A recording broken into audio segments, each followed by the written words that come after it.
उसमें से वैदिक सभ्यता को दो भागों में विभाजित किया गया था, ऋग वैदिक काल और उत्तर वैदिक काल। ऋग वैदिक काल को पूर्व वैदिक काल भी कहा जाता है। पूर्व वैदिक काल की बात करें तो इसका काल चला था 1500 ईसा पूर्व से लेकर 1000 ईसा पूर्व तक। अब इसके बारे में जानकारी हमें मिली थी ऋग्वेद से, मतलब पूर्व वैदिक काल की जानकारी हमें कहां से मिली है, ऋग्वेद से, और उत्तर वैदिक काल की जानकारी हमें मिली थी सामवेद, यजुर्वेद और अथर्ववेद से। तो पूर्व वैदिक काल के बारे में हमें जानकारी इकट्ठी करनी है। कुछ चीजें हम ऋग्वेद क्या होते हैं उसके बारे में जानकारी हम पहले ज्ञात कर चुके हैं। अब हमें देखना है कि वैदिक सभ्यता के अंतर्गत आने वाले ऋग वैदिक काल में लोगों का जीवन कैसा था, वो सामाजिक जीवन कैसा जीते थे, लोगों के बीच कैसे रहते थे, बर्ताव कैसे करते थे, या उनका राजनीतिक जीवन क्या था, वगैरह वगैरह, ये सारी चीजें हमें इनको देखना है। तो ऋग वैदिक काल, पूर्व वैदिक काल के बारे में सबसे पहले पढ़ रहे हैं सामाजिक जीवन की, आखिरकार ये लोग सामाजिक जीवन अपना जीते कैसे थे। मैंने बताया था कि यह एक ग्रामीण सभ्यता है। ग्रामीण सभ्यता मतलब गांव की सभ्यता, मतलब वर्तमान में जैसे गांव में लोग रहते हैं उसी प्रकार से ये लोग भी रहते थे। कौन लोग रहते थे, आर्य लोग। कौन रहते थे, आर्य लोग रहते थे। और उनका सामाजिक जीवन कैसा हुआ करता था, ग्रामीण हुआ करता था, गांव का। और गांव के जो लोग होते हैं वो थोड़े से एकता में आगे रहते हैं, मतलब एकता की बात करें तो एक साथ रहने वाले, एक साथ बोलने चालने वाले, समाज बस्ती में रह के सलाह मशवरा करने वाले लोग, ऐसे लोगों को बोलते हैं एकता में रहने वाले लोग। ये लोग होते हैं ग्रामीण के लोग होते हैं और गांव में रहते हुए अपना जीवन यापन करते हैं। ये चीजें मैं बता चुका हूँ ग्रामीण सभ्यता के बारे में पहले। अब यहाँ पे बात करूँ मैं समाज की। समाज मतलब कैसा हुआ करता था, पितृसत्रात्मक। कैसा हुआ करता था, पितृसत्रात्मक, मतलब सिंधु घाटी सभ्यता हो रहा था कैसा, मातृ सत्तात्मक, महिलाओं का दर्जा ऊपर रखा गया था। लेकिन यहाँ पे पुरुषों का दर्जा थोड़ा सा ऊपर आने लगा, महिलाओं को थोड़ा सा नीचे रखा जाने लगा। लेकिन यहाँ पे एक बात अच्छी हो रही थी कि महिलाओं का सम्मान किया जाता था, प्रॉपर तरीके से महिलाओं का सम्मान किया जाता था। सभा समिति में उन लोग को बुलाया जाता था, मतलब कोई भी बात है या कोई भी समस्या में प्रॉब्लम हुई तो उसमें इनका मशवरा भी लिया जाता था। इसका स्त्रियों का, मैंने यहाँ पे बोला पितृसत्तात्मक, इसका मतलब ये नहीं है कि वहां पे सिर्फ पुरुष ही भाग लेंगे, महिलाओं की सहमति भी वहां पे अनिवार्य हुआ करती थी। स्त्रियां सभा समिति में भाग लेती थी, ये आपको याद रखना है। अगला, अब मैंने बोला महिलाओं का सम्मान होता था तो शिक्षा का दर्जा भी उनको दिया जाता था कि भैया आप यदि पढ़ना लिखना चाहो, शिक्षा प्राप्त करना चाहो तो आप वो भी कर सकते हो। ऐसा नहीं है कि चोला रोटी चौका ये सब ही करना है आपको। आप पढ़ना चाहो पढ़ भी सकते हो, अपने अधिकारों के लिए बात कर भी सकते हो। चार लोगों के बीच में सलाह मशवरा जब होता था तो महिलाओं को भी उसमें शामिल किया जाता था कि आप भी अपने मत बताइए कि क्या सही है कि क्या गलत है। ये सारी चीजों का अधिकार उनको हुआ करता था सामान्य जीवन में। अगला एक आता है नियोग प्रथा और विधवा विवाह। ये दोनों ही चीज वहां पे कहां पे, ऋग वैदिक काल में, दोनों ही चीज ऋग वैदिक काल में प्रचलन में हुआ करती थी। एक थी नियोग प्रथा और एक थी विधवा विवाह।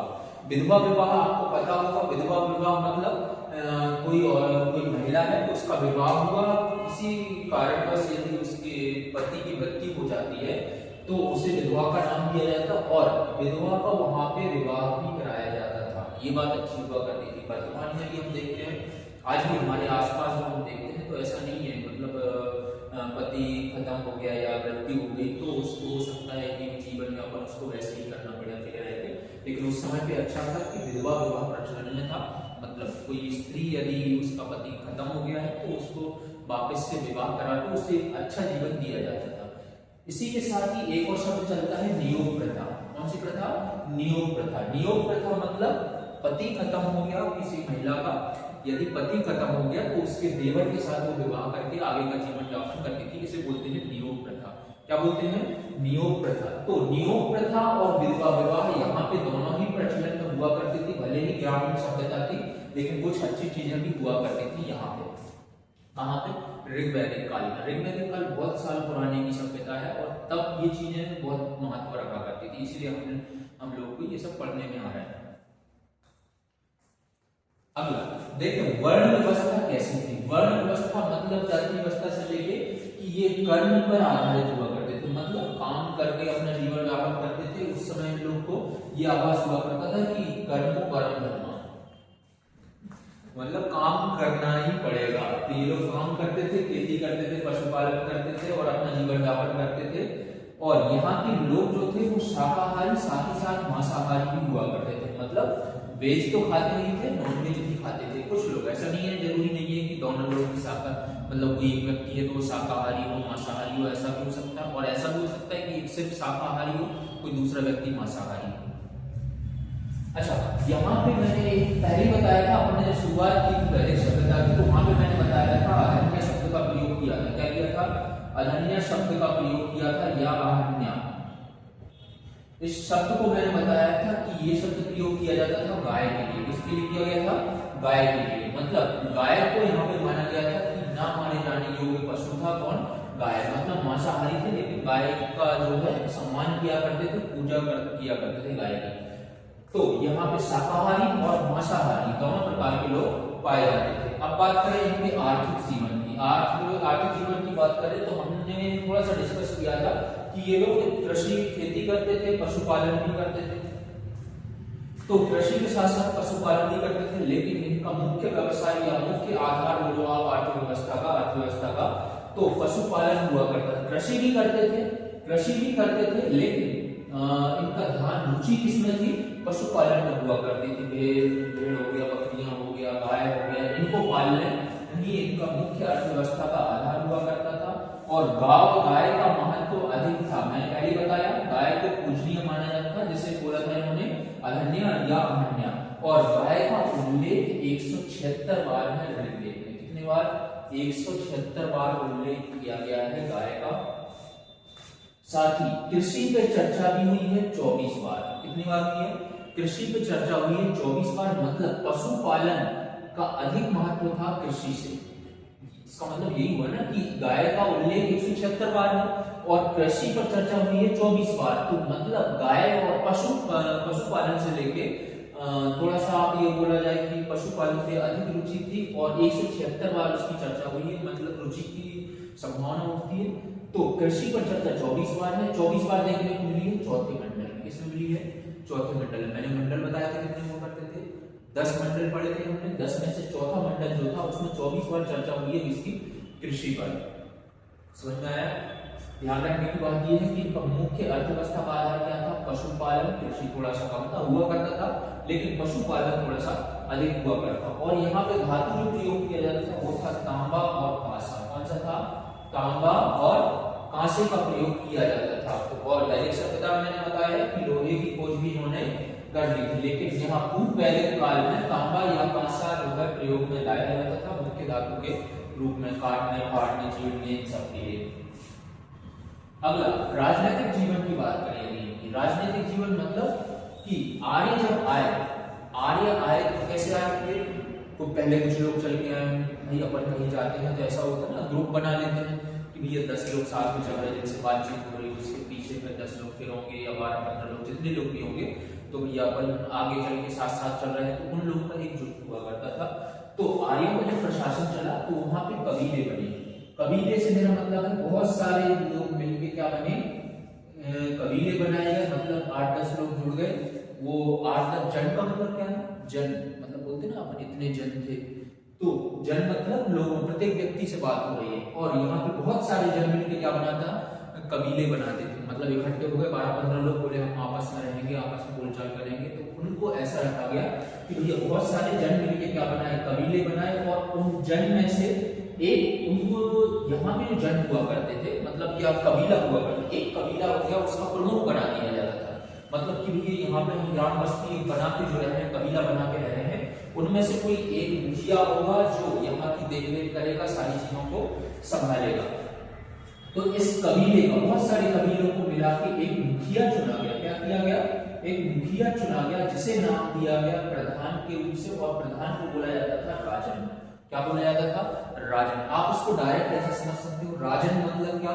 राजन मतलब होता है राजा। मतलब इन्होंने क्या घोषित कर दिया कि आज से तुम मेरे राजा होगे।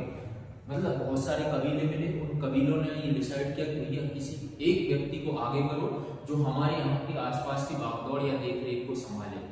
तो बहुत सारे कबीले मिले, जन कबीले किन लोगों से मिलके मिले, बहुत सारे जन मिलके आ गए। तो उन जन का एक मुखिया बनाया गया, उस कबीले का एक मुखिया बनाया गया जो प्रधान हुआ करता था। उस प्रधान को क्या बोलते थे, वो राजन बोलते थे। क्या बोलते थे, राजन। मतलब राजन से मेरा मतलब क्या है, राजन। अगला, अब यदि एक राजा है तो राजा की सहायता में भी कुछ लोग होंगे। भाई राजा के अंडर में प्रजा होगी तो राजा की सहायता, इतनी देखरेख के लिए उसको सब सारी चीजें लगेंगी, सेनापति भी लगेंगे, या उसकी जो सभा होगी, समिति होगी, बात को डिस्कस करने के लिए ये सही है कि गलत है, ये सारी चीजें। तो यहाँ पे राजा की सहायता के लिए कुछ चीजें, कुछ लोगों का प्रावधान किया गया, जैसे सभा बनाई गई, समिति बनाई गई, विदत बनाया गया और गण बनाया गया। मतलब ये चार चीजों राजा के उपलक्ष्य में बनाएंगे।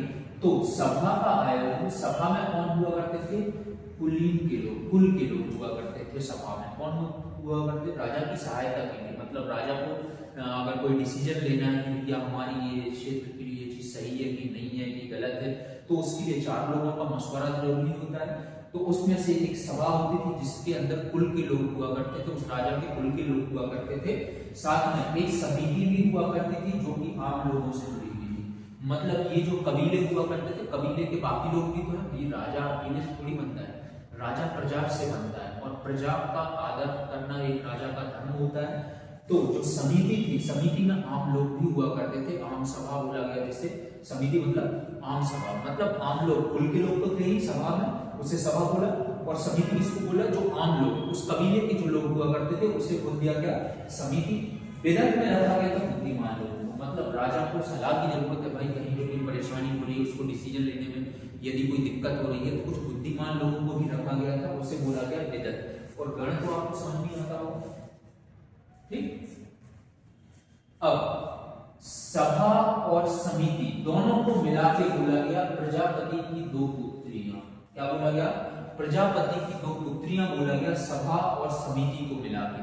प्रजापति कौन थे, प्रजापति कौन हुआ करते थे, यहाँ के देवता जैसा माना गया था इसको, प्रजापति को। तो उनकी दो पुत्रियों को बोला गया था सभा और समिति। ऐसा बोलते थे कि सभा और समिति मतलब कुलीन सभा और आम सभा, इन दोनों को मिलाकर बोला गया था कि प्रजापति की दो पुत्रियां। क्या बोला गया था, प्रजापति की दो पुत्रियां। दो महान पुरोहित भी हुआ करते थे, वशिष्ठ और विश्वामित्र। ये डायरेक्ट आपको नाम याद कर लेंगे।